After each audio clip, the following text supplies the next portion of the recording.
Welcome back. I know while you're watching this video, like me, you have a disease. The disease to want to go fast and faster and faster and faster in that car. One problem though, money. Well, I have a solution for you. Let's get started with the video.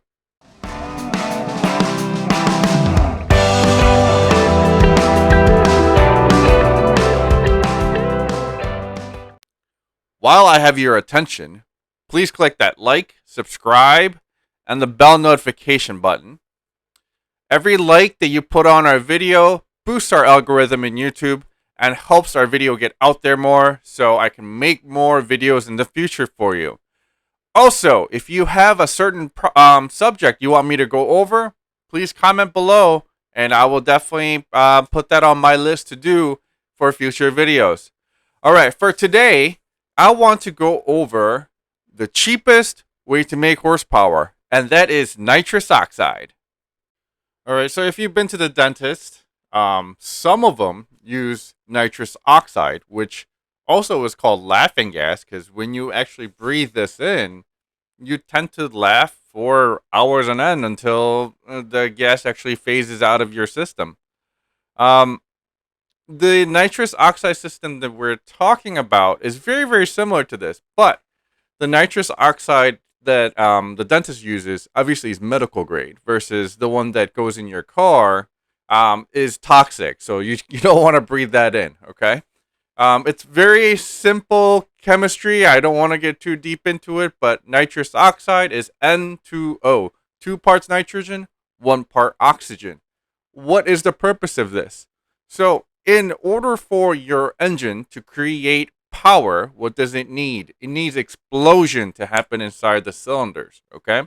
So you're going to need air, you're going to need fuel, and you're going to need spark.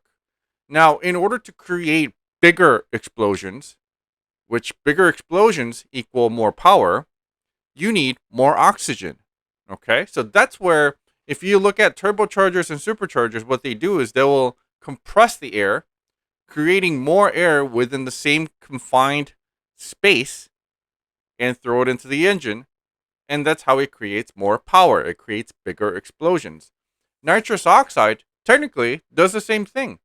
What it does is nitrous oxide goes into your cylinders and increases the amount of oxygen that is inside the cylinder walls and creates bigger explosions, creating more power.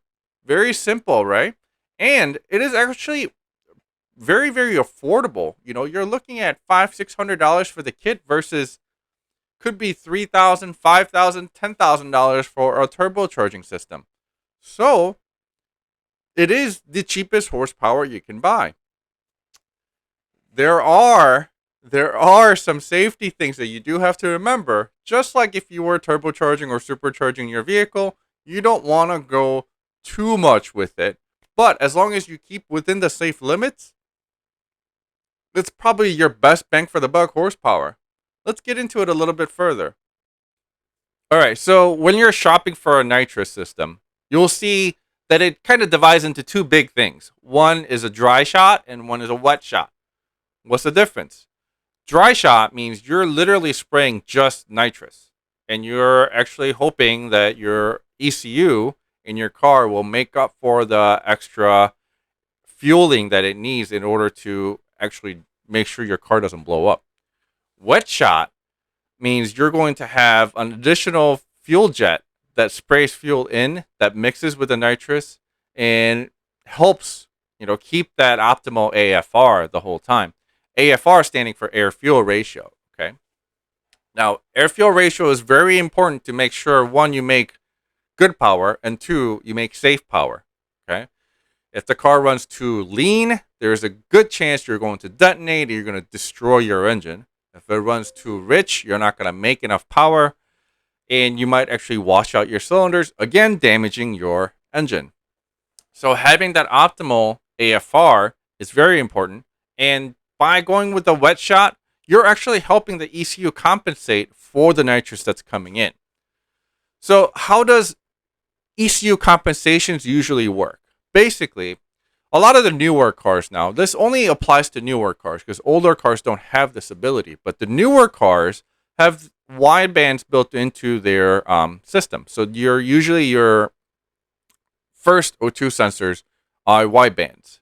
Okay, make sure you refer to your particular car to make sure this applies to you. But if your car has a stock wideband, what it does is it monitors your air fuel ratio in real time, and your ECU adjusts your fueling accordingly. So if you add an intake and exhaust to it, your ECU will see the difference of the air coming in, and it will adjust the fuel to make sure it's targeting the air fuel ratio that the ECU needs to target.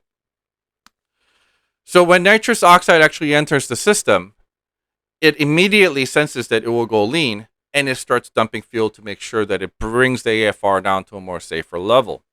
But keep this in mind, nitrous oxide sprays within milliseconds, and then your ECU has to actually determine the mixture after it has already combusted once, at least once. And then your ECU will determine what the AFR was there and then start to adjust by putting more fuel in for the next round of your RPM cycle. To me, I think this, even though this all happens within milliseconds of each other, there is still a good chance of damaging your engine within those milliseconds of the ECU trying to make up for the nitrous coming in.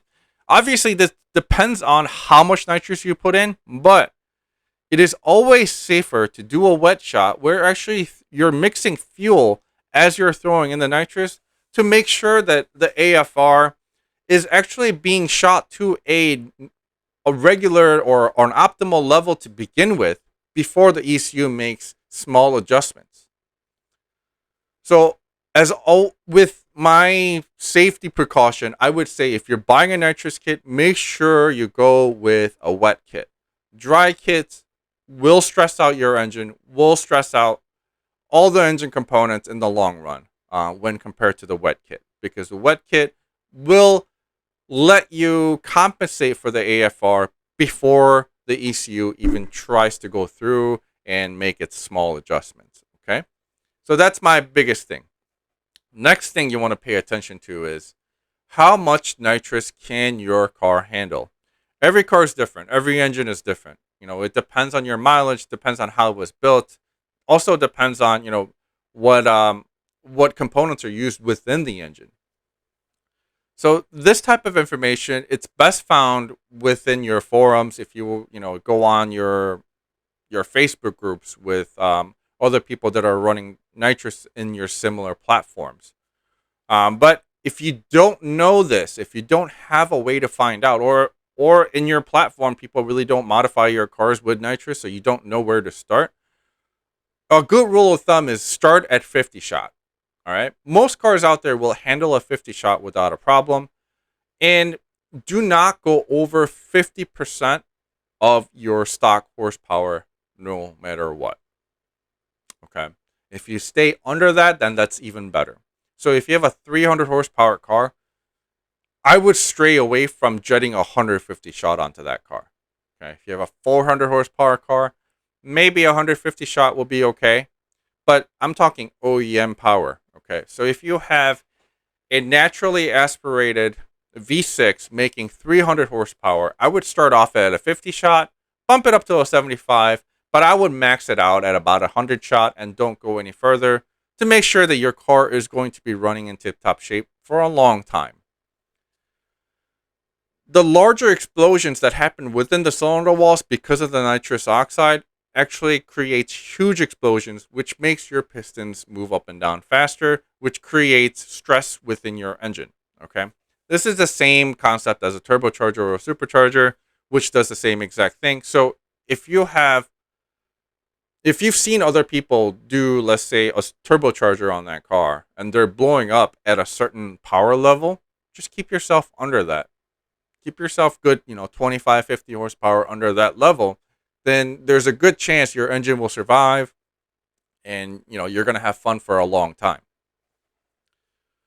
One other thing that I want to touch base on is how nitrous oxide actually feels inside the engine. Like, I don't know if that's the right way to put it, but the way nitrous oxide works is when it comes into your engine, it's instant horsepower. It's instant explosion. And there is no progressiveness to it. What happens is it almost feels as if, as a good example, as if someone is punching you right in your chest at full strength. Just boom. I mean, you could feel all that hit right away. And all that pressure gets spread out like instantly. And there's a good chance that that's going to hurt, right?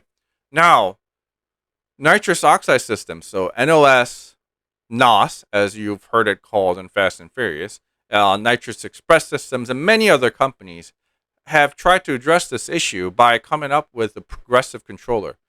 What does a progressive controller do? Exactly what the name suggests. It progressively ramps up the nitrous. So instead of making it feel like it's hitting you at full force like this, what it does is the nitrous comes in nice and soft and then ramps up to be full. So there's no instant hit. It's more of a push. So it's less stressful on your engine. Also, what's so good about this is if you're drag racing, for example, let's say, obviously, 99% of you are not going to need this in the first gear. First gear, you're burning off tires anyway in OEM form, so you're going to want it to come in, second or third gear. And let's say you're middle of second gear, all of a sudden that 100 shot kicks in, your tires break loose, and all of a sudden your car is heading sideways into the wall. You don't want that to happen because of that instant torque, instant horsepower that comes on. With a progressive controller, it comes on in a nice ramp, giving it a nice ramping effect, meaning you're not going to break your tires loose. You're going to be able to put that power down nice and safely and make it all the way down the drag strip with the extra power that you have. All right. Always consult your tuner before you do nitrous oxide. It's just like force induction, so you need to make sure that your tuner knows about it, and your tuner may have suggestions on what you can run on your car and things like that. As for cars that are turbocharged from factory, I normally don't recommend running nitrous on these. Some people do, they do have results with it, but it is a very small shot that they do. Honestly, it's just better to use a tune to turn up the boost than to use a nitrous system on a turbo car. Nitrous on a turbo car normally is used on cars that have huge turbos that have trouble spooling the turbos. And the nitrous actually is a small shot of nitrous that progressively comes in just for a short period of time to make sure it helps spool the turbo. Okay, so that's a completely different application. I don't recommend it, again, as a power adder on a stock turbocharged vehicle. If you have a, fully built, race ready, it's actually built for using nitrous and turbo, then that's a different story. But if you have a stock car with stock turbo, do not use nitrous. I just don't recommend it. And if you had success with it, good for you. But there's really no point, in my opinion, to use nitrous oxide on an OEM turbo car. Okay, because there's no reason to make it spool any faster than what it spools from factory, because usually OEM turbo car spools super fast anyway. All right, so I hope that video helps you out making your decision on whether to use nitrous on your car. Again, it is a very nice system, especially for the money. You're getting best bang for your buck for horsepower. You just need to make sure you keep within the safe guidelines. Make sure you get a wet kit. Make sure you don't do too much of a jetting to make sure you're not going to go and blow up your car. Get a progressive controller and talk to your tuner about it. All right. If you have any other questions, or if you have any other subjects you want me to cover, make sure you comment below. Make sure you like, subscribe, share my videos, and I will see you on the next one. Happy modding.